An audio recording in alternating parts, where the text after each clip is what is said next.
नमस्कार दोस्तों, आइए सुनते हैं हिंदी साहित्य की सुप्रसिद्ध कहानीकार चित्रा मुद्गल जी द्वारा लिखी हुई कहानी ताजमहल। गुसलखाने से तौलिया लपेटे हुए निकलते निशीत को उसने कुछ झिझकते हुए रोक लिया। सुनो।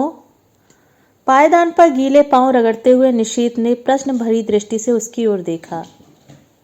मेरा मतलब है? तुम्हारा मतलब है मैं आज छुट्टी ले लूं? उसका परेशान चेहरा हिला। छुट्टी बकाया है? व्यस्त भाव से उसने सिर के गीले बालों को दोनों हाथों की उंगलियों से झटकते हुए कदम बढ़ा दिए। वह एकदम सामने आ गई। तय करना जरूरी है, वह नहीं रुक सकती। आज से उसकी एजुकेशन फॉर वीमेंस इक्वलिटी पर कार्यशाला शुरू हो रही है।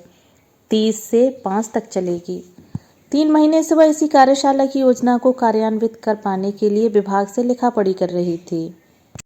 बजट पास करवाया, संभावित विशेषज्ञों की सूची तैयार की, आमंत्रण भिजवाए। हैदराबाद, कलकत्ता, बम्बई, मद्रास, कहाँ कहाँ से लोग आ चुके होंगे। वह नहीं पहुंचेगी तो किए धरे पर पानी फिर जाएगा। वीमेन स्टडीज यूनिट की प्रमुख प्रोफेसर डॉक्टर मिस कथूरिया एक अन्य कार्यशाला के सिलसिले में मिजोरम गई हुई हैं। आज शुरू हो रही कार्यशाला की पूरी जिम्मेदारी उसके कंधों पर है।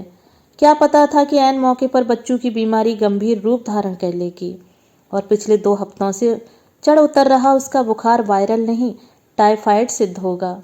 सुबह थर्मामीटर लगाया तो बुखार 104 पाया। दूध देने पर सारा दूध पलक झपकते उसके नाक मुंह से भल भल आकर उलट गया। होठ बजबजा आए, आंखें डूबने लगीं। उसका कलेजा मुंह को आ गया।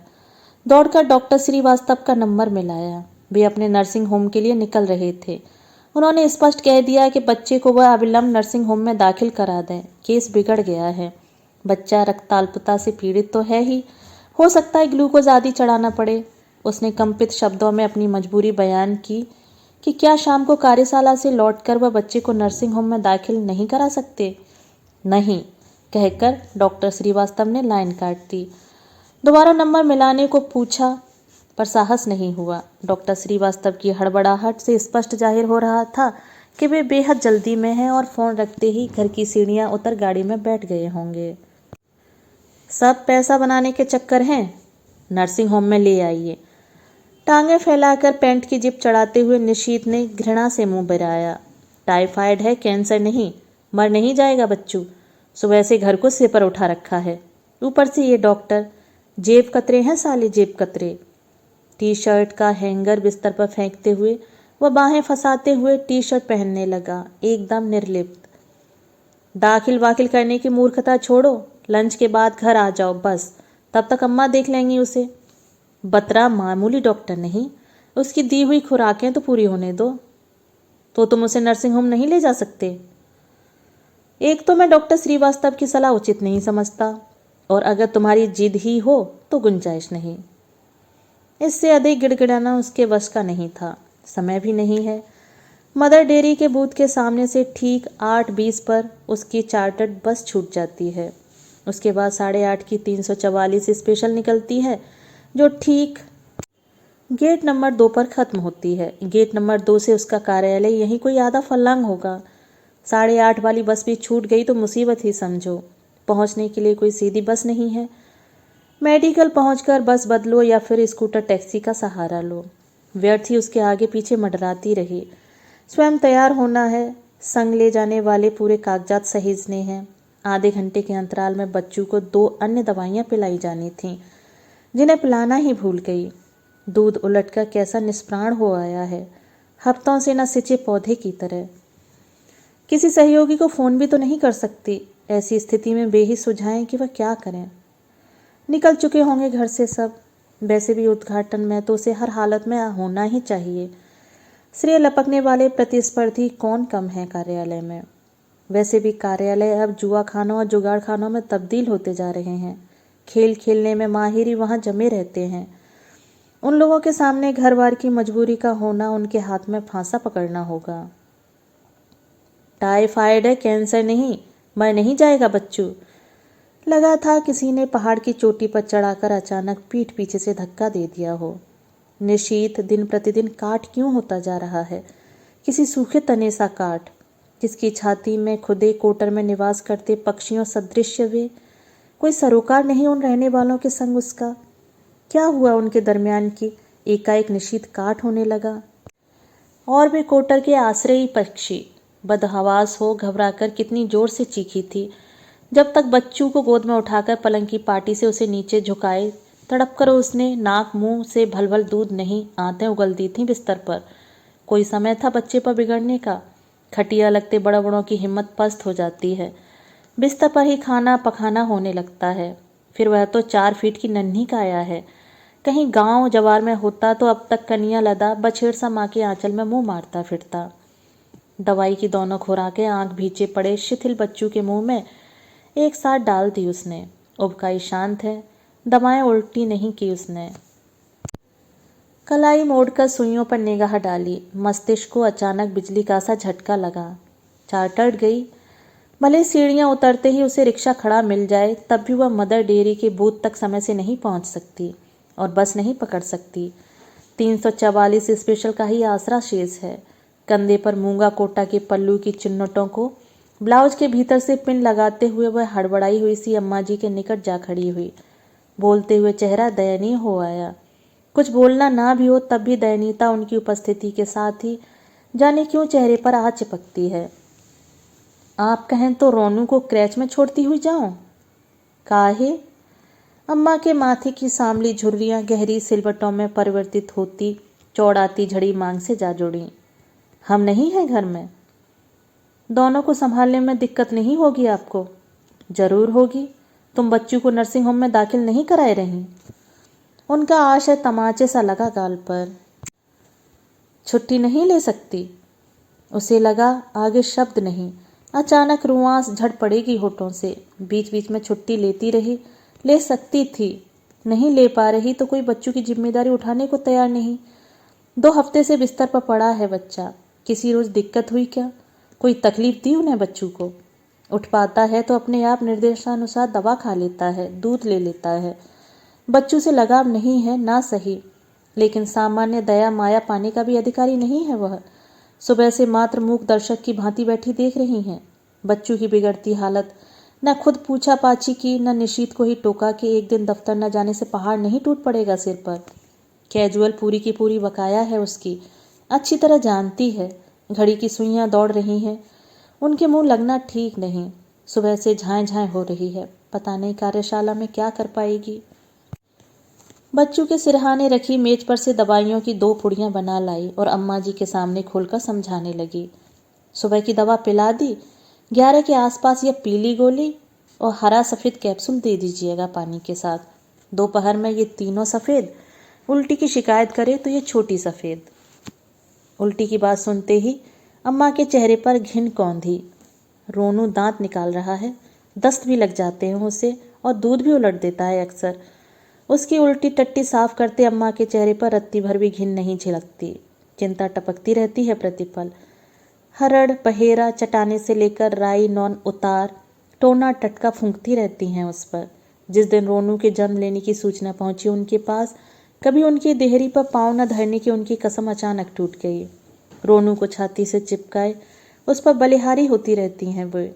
आने जाने वाले संबंधियों के समक्ष खिसियाती बड़बड़ाती रहती कि मूल से ब्याज प्यारा होता है।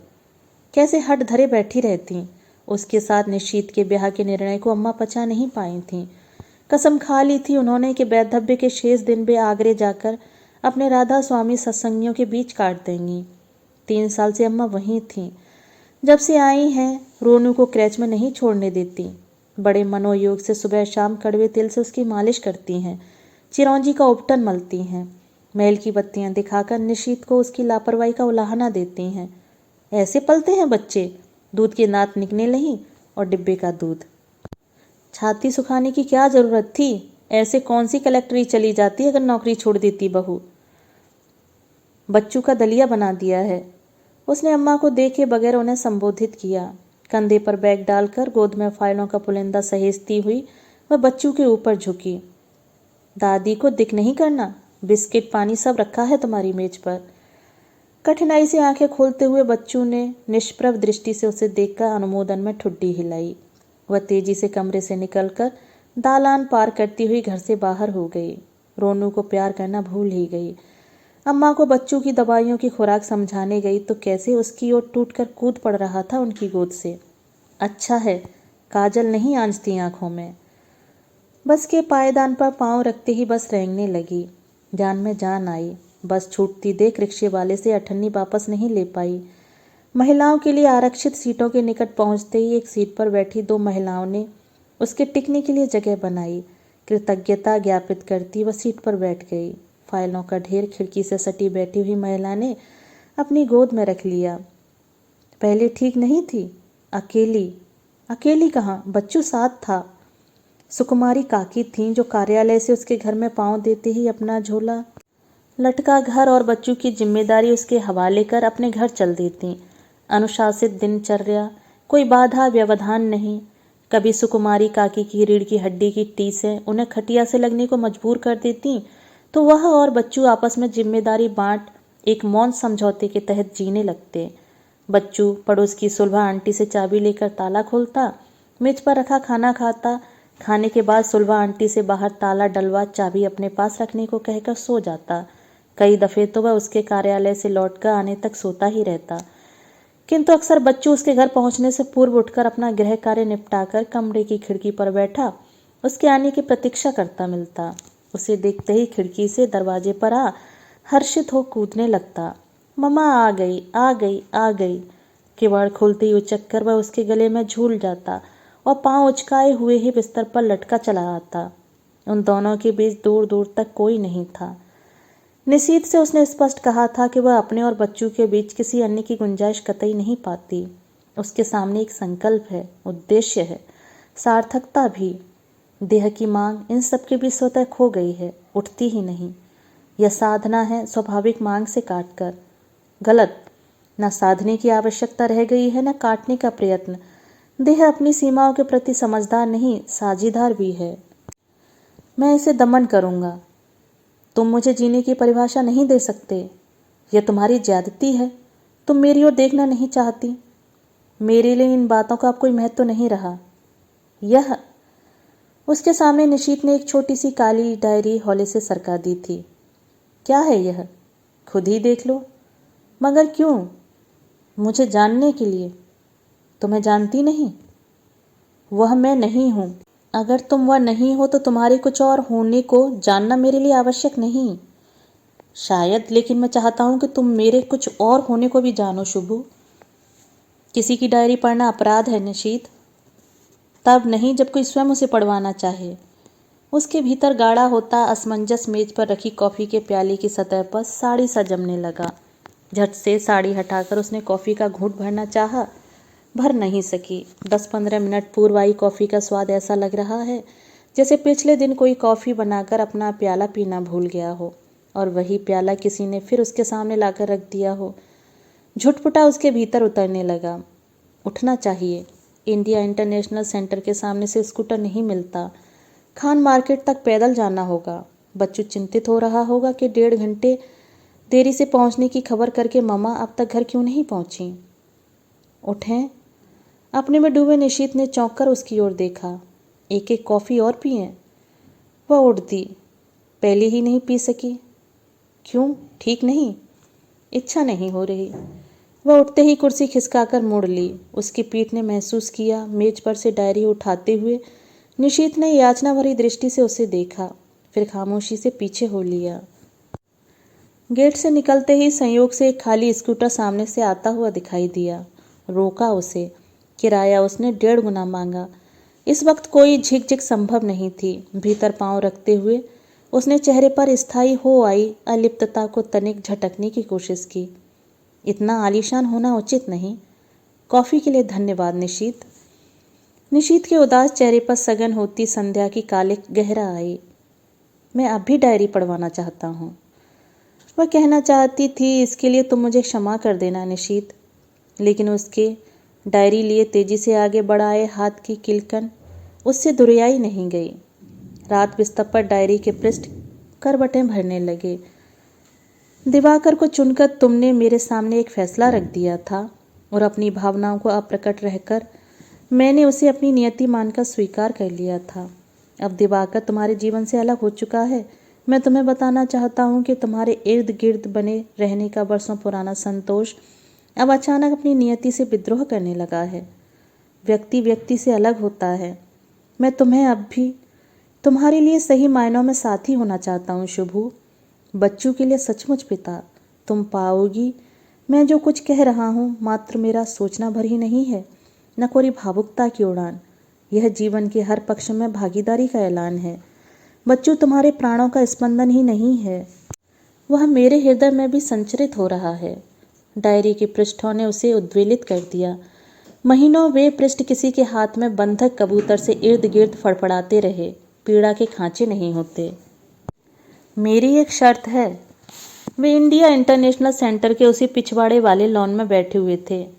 मुझे मंजूर होगी। बच्चों के अलावा मैं कोई दूसरा बच्चा नहीं चाहूंगी। निशीत को निर्णय करने में पल भर भी नहीं लगा। मंजूर? लेकिन क्यों? विभाजित मां डायन होती है। असावधानीवश रोनू रह गया। वह निश्चिंत थी कि गर्भपात करवा लेगी। निशीत ने पहले तो हाँ कर दी, मगर डॉक्टर कोटवानी से गर्भपात की तारीख निश्चित करने के समय एकाएक उसका हृदय डामाडोल होने लगा। उससे रहा नहीं गया। डॉक्टर कोटवानी के सामने ही वह उससे जिद करने लगा कि वह अपने निर्णय पर एक बार फिर से सोच ले। गर्भ रह ही गया है तो बच्चा होने देने में हर्ज ही क्या है? अपनी जिद के पक्ष में उसका तर्क था। क्या हम अपनी मान्यताओं को बच्चों के ऊपर जबरन थोपकर बच्चों के संग ज्यादती नहीं कर रहे? बड़े होकर उसे अकेलापन अनुभव हो सकता है। बड़े होकर क्या अभी नहीं लगता होगा? एक और बच्चे के आ जाने से बच्चों कितना खुश होगा। और अगर कहीं बहन आ जाए तो इस घर में लड़की की कमी भी पूरी हो जाएगी। वह शर्त और कुछ नहीं, तुम्हारे हृदय में पंजे गड़ाए बैठी असुरक्षा की वह भावना थी जो तुम्हें आशंकित किए हुए है कि कहीं ऐसा न हो कि हमारा वात्सल्य मट जाए। तुम्हें बच्चों के प्रति मेरे व्यवहार में कोई अंतर दिखाई दे रहा है? स्नेह में कोई खोट महसूस हो रही है? उसे लगा बच्चों के बहाने स्वयं निशीत के मन में बच्चे की ललक ठाठे मार रही है। वह पिता होना चाहता है। उसके पिता होने के अधिकार को वह अपनी अमानवीय शर्त के पांव तले कुचलकर उसके प्रति निर्दयी नहीं हो रही। संभव है स्वयं पिता बनकर निशीत बच्चों के लिए अधिक संवेदनशील और उदार पिता साबित हो। शायद आने वाला बच्चा उन तीनों को अधिक सुदृढ़ता से जोड़ने वाला सेतु सिद्ध हो। गर्भपात कराने का निश्चय उसने बदल दिया। कुर्सी पर अधलेटी सी हो उसने आंखें ढांप लीं। कैसा दड़वे सा कमरा है उसका। बिजली जाते ही अंधेरी सुरंग सी हो उठती है। कमरे के ऊपर डही पड़ती सी दीवारें। कितना लिखा पढ़ी की है अधिकारियों से उसने कि कामकाज के लिए उसे कोई अन्य जगह दे दी जाए, कोई भी, भले ही वह वातानुकूलित ना हो, मगर उसके सीने पर आसमान की ओर खुलती कुछ एक खिड़कियां अवश्य हों जिनसे टिककर वह ताजी हवा के झोंका के साथ अपने होने को अपने भीतर महसूस कर सके। घर और कार्यालय दोनों ही जगह वो अपने होने को महसूस करने के लिए निरंतर छटपटाती रहती है। घर में खिड़कियां बहुत हैं, मगर वे खुली होने के बावजूद उसे उसके होने की अनुभूति से नहीं पूरती। उससे लगता है कि वे खिड़कियां नहीं रह गई हैं, दीवारों का हिस्सा बन गई हैं, जिनके पट जंग खाई सिटकनी के चलते कभी न खुल पाने के लिए अभिशप्त हैं। अंदर आ जाऊं साहब? चौंक कर वह सीधी हो आई। प्रकाशन विभाग के गुप्ता जी थे। लगता है मैंने आराम में खलल डाल दी। आराम? तो कुछ सोच रही थीं। बैठिए बैठिए। उसने उनके प्रश्न का कोई उत्तर न देते हुए कुर्सी की ओर इशारा किया। ऐसा है शोभना जी, मैं आपकी परेशानी समझ रहा हूँ। जिन लोगों को स्थानांतरित किया जाना चाहिए वे इत्मीनान से कुर्सी से चिपके बैठे हैं। किसी एमपी या मंत्री से परिचय परिचय नहीं आपका? उसने प्रश्न भरी दृष्टि से गुप्ता जी की ओर देखा। ये निदेशक साहब हैं ठेठ धुर्र। करती रहिए लिखा पढ़ी, देती रहिए ये कारण वे कारण, रोती बिसूरती रहिए अपनी कठिनाई। हथेली पर सरसों नहीं जमेगी। आपको शिमला जाना ही पड़ेगा बतौर फील्ड एडवाइज़र। रीडर हैं तो क्या हुआ, जहाँ तहाँ पटक सकते हैं वे आपको। बस एक ही पेपर वेट है जो आपके तबादले को कल का कल, बल्कि यूँ कहूँ तो अभी इसी क्षण रद्द करवा सकता है। मंत्री जी का एक फ़ोन पहुँच जाए इस धुर्र के पास, फिर देखिए तमाशा। कलाबाजी खाता नजर आएगा आपके इर्द गिर्द। अंगद के पाँव की तरह दिल्ली में जम जाइएगा आप साहब। यही तो मुश्किल है। उसके चेहरे पर हताशा अहेरी के जाल सी फैल गई। अरे मुश्किल उश्किल कुछ नहीं, निशीत जी से कहिए कोई सोर्स भिड़ाएं, दिल्ली में रहिएगा और बिना किसी एमपी मंत्री की कृपा से। उसके होठों पर कल छाया विद्रूप खिंचाया। जल्दी में नहीं लगे गुप्ता जी, चाय मंगवानी ही पड़ी उसे। चाय सुड़कते हुए गुप्ता जी उसके विभाग के प्रत्येक अधिकारी की जन्मपत्री सस्वर मांझते रहे। सुनते ही वह सुन नहीं पा रही थी। उनके जाते ही उसने निदेशक के नाम अपने तबादले के संदर्भ में तीसरा कड़ा विरोध पत्र लिखा और पीए नौटियाल को बुलाकर उसे तत्काल टंकित कर लाने को कहा। फिर अपने द्वारा पिछले वर्ष स्कूल शिक्षकों के लिए संयोजित की गई एक विशिष्ट पुस्तक की टंकित प्रति सामने खींचकर पढ़ने की कोशिश करने लगी। निशीत से कुछ कह सकती है? पिछले हफ्ते से उन दोनों के मध्य परस्पर बोलचाल एकदम बंद है। पहले उनकी कोशिश हुआ करती थी कि जब तक अम्मा उनके साथ हैं किसी भी प्रकार की बदमज़गी से वे बचें, लेकिन अब उसकी पूरी सतर्कता और संकोच के बावजूद स्थिति उल्टी होती जा रही है। निशीत के दिमाग में कुछ जाले पैदा हो गए हैं। वो अपनी समस्त चेतना और विवेक को ताक पर रखकर उन जालों में कैद हो गया है और उसे भी उन जालों की बदबूदार सड़न में घसीटकर अपने हाथों अपनी नाक मुंह बंद कर घुट जाने को विवश कर रहा है। बंद कर ले अपनी नाक मुंह। सोने की तैयारी में वह पलंग पर अधलेटी हो पत्रिका पलट रही थी। निशीत ब्रश करने चला गया था। अचानक पसीने से लथपथ कांपता हुआ बच्चू अपने कमरे से आकर लिपट गया और हिचकी ले लेकर सुबकने लगा। समझ गई वह कि नींद में डर गया है। पुचकाने पर उसने बताया कि सपने में उसने एक विशाल डरावने दैत्य को देखा जो अपनी लपलपाती जीभ लिए उसे निगलने को उसकी ओर बढ़ रहा था।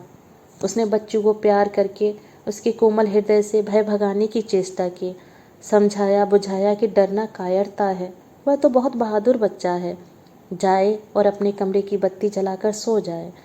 मगर बच्चू अपने कमरे में अकेले जाकर सोने के लिए तैयार नहीं हुआ।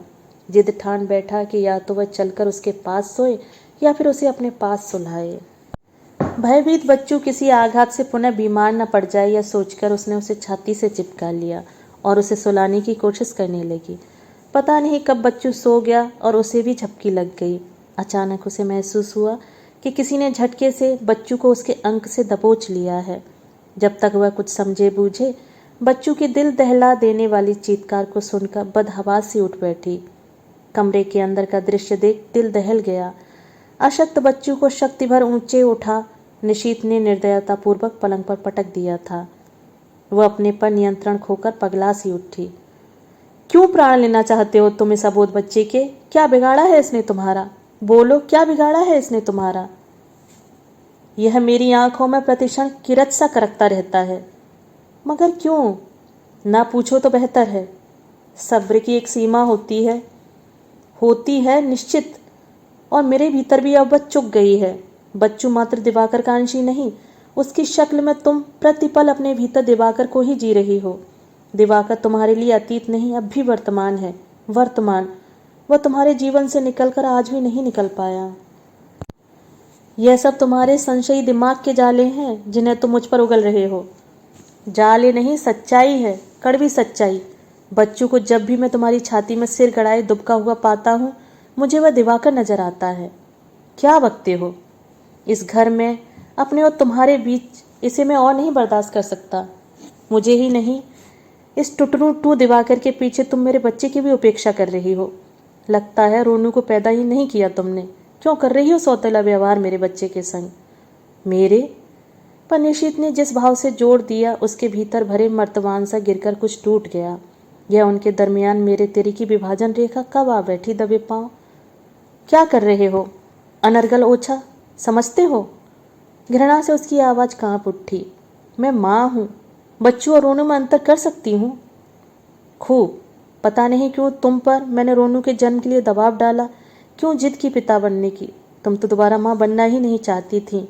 रोनू मरे या जिए तुम्हें इससे मतलब नहीं। उठाया गोद में और पटक आई क्रैच में। जो कुछ करना है अम्मा करें। बिस्तर पर सहमा बच्चू घुटनों में मुंह छिपाए बैठा हुआ था। अम्मा भी उठकर कमरे के दरवाजे पर आ खड़ी हुई थीं। उसने शांत होने और शांति बनाए रखने की मंशा से स्वर को भरसक संयत बनाया। ऐसा नहीं हो सकता कि तुम अपने मन में बैठे आधारहीन संशयों को उखाड़ फेंको और बच्चू को उसी रूप में प्यार करो जैसे पहले करते थे। तुमने स्वयं दिवाकर बनना चाहा था उसके लिए पिता बनकर। तुमने बनने नहीं दिया। यह सच नहीं है। सत्य क्या है? सत्य इतना भर है कि इस घर में रोनू के लिए दादी हैं, पिता है, माँ है, किंतु बच्चू के लिए सिर्फ उसकी माँ भर है। इस घर में ही क्या, संभवतः पूरे संसार में। और मैं उससे उसकी माँ छीनने का अपराध नहीं कर सकती। ये तुम्हारे मन के भ्रम हैं, लेकिन अब भी ये घर घर हो सकता है, एक शर्त पर। बच्चू को हॉस्टल में डालना होगा। मैंने पंचगनी स्थित रानाडे विद्यालय का फॉर्म आदि मंगवा लिया है। सोच लो तुम। वह पांव पटकता हुआ अपने कमरे की ओर चला गया था। अम्मा जैसे मौन खड़ी थीं, मौन ही पलट पड़ी थीं। उस कमरे में रह गए थे सिर्फ वह और घुटनों में मुंह दिए उकड़ू बैठा बच्चू। कितना कुछ कहना चाहती थी। जो व्यक्ति मेरे जीवन से निकल चुका है उसे तुम इस अबोध बच्चे में खोज रहे हो। यह दिवाकर का अंश जरूर है निशीत, किंतु यह मेरा भी तो अंश है। तुम मुझे क्यों नहीं खोज सके बच्चू में, और उसे क्यों नहीं अपना सके? क्या था वह जो तुम अपनी डायरी के पृष्ठों में दर्ज करते रहे? दिवाकर से जुड़ जाने के बावजूद जो तुम्हारे हृदय में उतनी ही तीव्रता से प्रज्वलित होता रहा और वर्षों के अंतराल के बावजूद शमित नहीं हो पाया। कहना यह भी चाहती थी निशीत से कि तुमने तो कहा था कि तुमने ब्याह इसलिए नहीं किया था कि तुम अपनी शुभू के अलावा किसी और से शादी कर ही नहीं सकते थे। अंदर आ सकता हूँ मैडम? नौटियाल निदेशक के नाम लिखाया गया उसका पत्र टंकित करके ले आया था। आओ। यह पत्र हाथ से ही भिजवाएंगी बड़े साहब के पास या डाक से? नौटियाल ने पत्र की टंकित प्रति उसकी ओर बढ़ाते हुए पूछा। बैठो, अब यह पत्र नहीं जाएगा। नौटियाल ने चकित भाव से उसकी ओर देखा। हाँ, दूसरे पत्र का डिक्टेशन ले आओ। यह ठीक नहीं। नहीं, यह बात नहीं। यह तबादले के प्रतिवाद में है नौटियाल, और अब मैं तबादले पर जाने के लिए तैयार हूँ। कागज कलम संभालते हुए नौटियाल ने अचरज से मैडम की ओर देखा। यह मैडम क्या कह रही हैं? दोस्तों, अभी आप सुन रहे थे चित्रा मुदगल द्वारा लिखी हुई कहानी ताजमहल। दोस्तों, कहानी आपको कैसी लगी? कहानी के विषय में अपने विचार कमेंट बॉक्स में ज़रूर साझा कीजिएगा। मिलते हैं एक और नई कहानी के साथ। धन्यवाद।